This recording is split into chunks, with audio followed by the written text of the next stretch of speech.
Assalamualaikum warahmatullahi wabarakatuh. Semangat pagi, sahabat. Bagaimana kabarnya hari ini? Mudah-mudahan sehat selalu. Amin ya robbal alamin. Terlebih dahulu saya perkenalkan diri.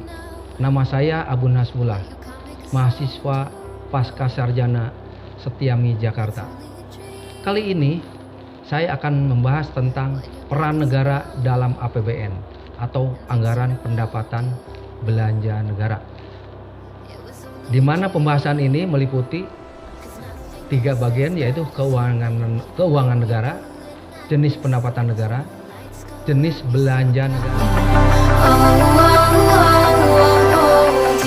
Materi ini saya ambil dari beberapa tulisan paparan dosen pada saat kuliah yang didasarkan pada beberapa perundang-undangan. Salah satunya adalah Undang-Undang Nomor 17 Tahun 2003. Pembahasan ini ada satu pertanyaan yang saya ajukan.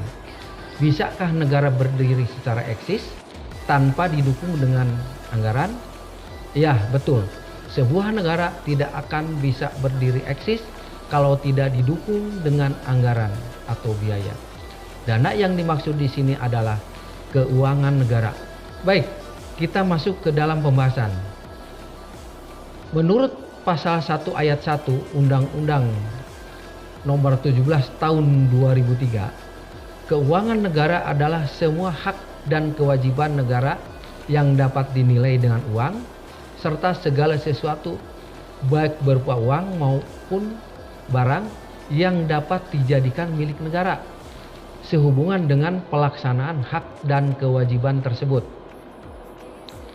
Pengelolaan keuangan dilaksanakan dalam tiap tahun yang disebut dengan Anggaran Pendapatan dan Belanja Negara atau APBN, yaitu rencana keuangan tahunan pemerintahan yang disetujui oleh Dewan Perwakilan Rakyat, yang memuat rencana penerimaan dan pengeluaran selama 1 tahun, yaitu dimulai 1 Januari dan berakhir 31 Desember pada tahun berikutnya.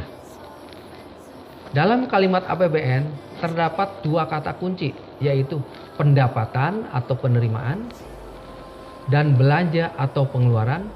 Dalam hal ini pendapatan dan belanja negara, di mana keduanya mengandung pengertian. Pendapatan negara adalah hak pemerintah pusat yang sebagai pengurang nilai kekayaan bersih, pasal 1 ayat 14. Pendapatan negara antara lain pajak. Pajak ini merupakan sumber pendapatan negara paling utama. Di negara Indonesia, penerimaan pajak ini dapat dibagi menjadi 7 sektor, yaitu pajak penghasilan, pajak pertambahan nilai, pajak penjualan atas barang mewah, pajak pajak bumi dan bangunan, pajak ekspor, pajak perdagangan internasional, bea masuk dan cukai. Kemudian pendapatan negara non pajak.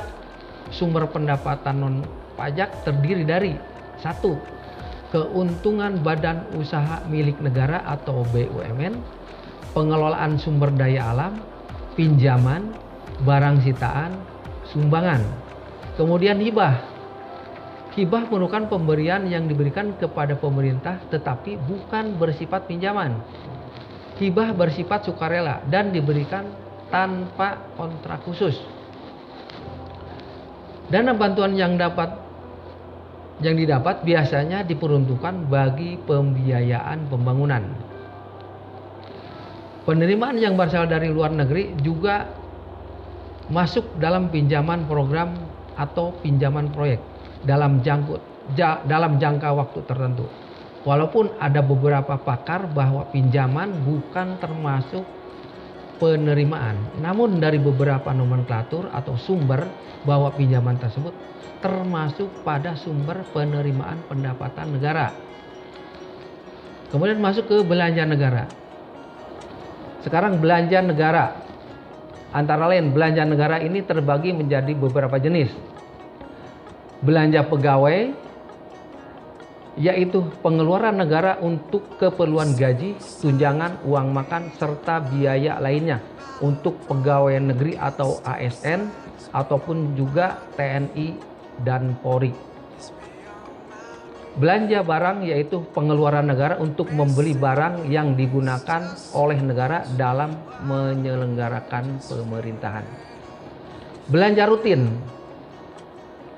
yaitu pengeluaran negara untuk belanja pegawai non-pegawai pemerintah.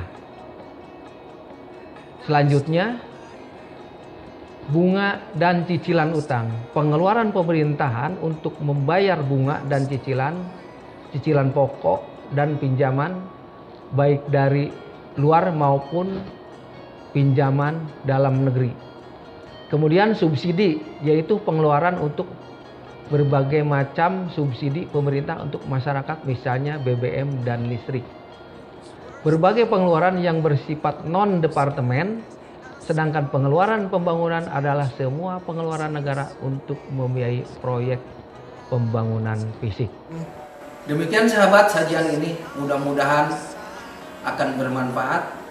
Amin ya robbal alamin. Terima kasih atas perhatiannya dan mohon maaf atas segala kekurangan. Wassalamualaikum warahmatullahi wabarakatuh.